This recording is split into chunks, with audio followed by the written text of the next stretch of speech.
What are your tips on styling oversized vases as such? Um, I think oversized vases are easier to style often than small bud vases. Because I say vase and vase, by the way. I like to switch the two. Um, because you could just go in so many directions. You have so much freedom with this thing. Often people who are florists are also very good artists in other ways because it's the same thing. It's a sculpture, it's painting, it's cooking, it's just with a different ingredient.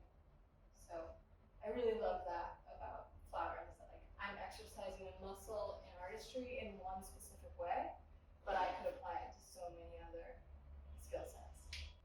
And what are your tips for striking that symphony between an elaborate style vase and flower arrangement? I think it's personal preference. What helps is to always be like stepping back and looking at it, and giving yourself just a minute to kind of see what you're making instead of just getting stuck in the actual making. Some people want it to be like super loud and cacophonous, and that's fine. That's their style. Other people may be a little bit quieter, but the key to figuring out what you want is to always be stepping back, taking a moment to kind of look to see. You know, a sculptor wouldn't make a sculpture and just look at it from this perspective the whole time. There's always that going back and going forward.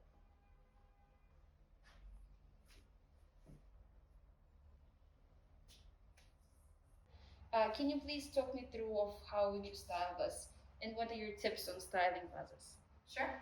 So one of the first things to know when you're styling is that you never want leaves to go below the water line.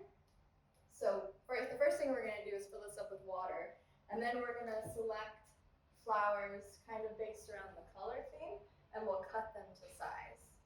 So I really like, this is one of my favorite vessels from Kosovic. I think the green and orange go really beautifully with all of these flowers, but I'm going to kind of stick with the same theme and use these green and orange nasturtiums.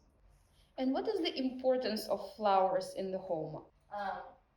They often bring a little bit of something special, a little bit of something outdoors to the room. They're very precious, you know, they don't last forever, so it's nice to have this like transient object, say, in your home.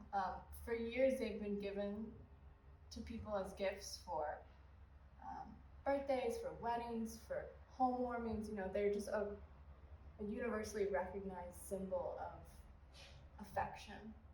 And I think that's pretty spectacular. Even when you buy them for yourself, it's like an act of affection towards yourself.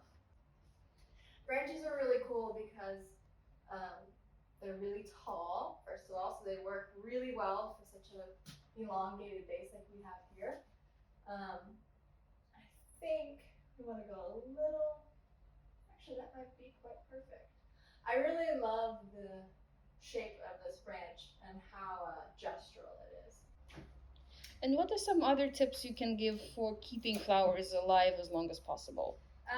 Well, these flowers behind me, this Queen Anne's lace, often when you cut flowers, you want to cut them early in the morning when it's cool outside so they don't droop.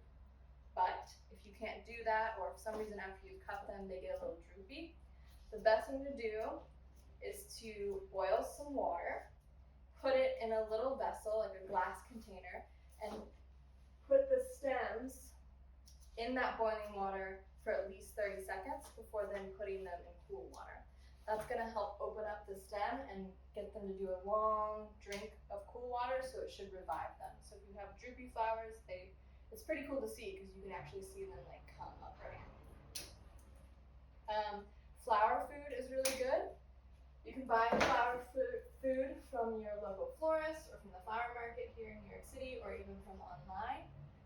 Flower food is usually a mix of sugar, citric acid, and bleach, and it helps keep the water free of bacteria. The sugar helps keep the blooms going longer, and the citric acid also keeps the blooms going a little bit longer. So my personal philosophy is to always be mindful of what we're taking and to set up systems that then replenish that. So I don't use any plastic in my studio because it's super harmful to the earth. I only use recyclable materials. I compost everything. The flower deliveries are sent in recyclable and compostable packaging, and everyone is encouraged to recycle and compost those things. I also only shop within the United States, specifically site-specific, so I try to get as much flora and fauna for my arrangements from local vendors instead of shopping in like California or Oregon, although sometimes that does happen. But I don't buy anything from Japan or Holland or South America, and that's not because I don't think those flowers are incredible. They are incredible, but I personally want to not contribute to that carbon footprint of shipping flowers from faraway places all the way here when we have really incredible stuff right here where we grow.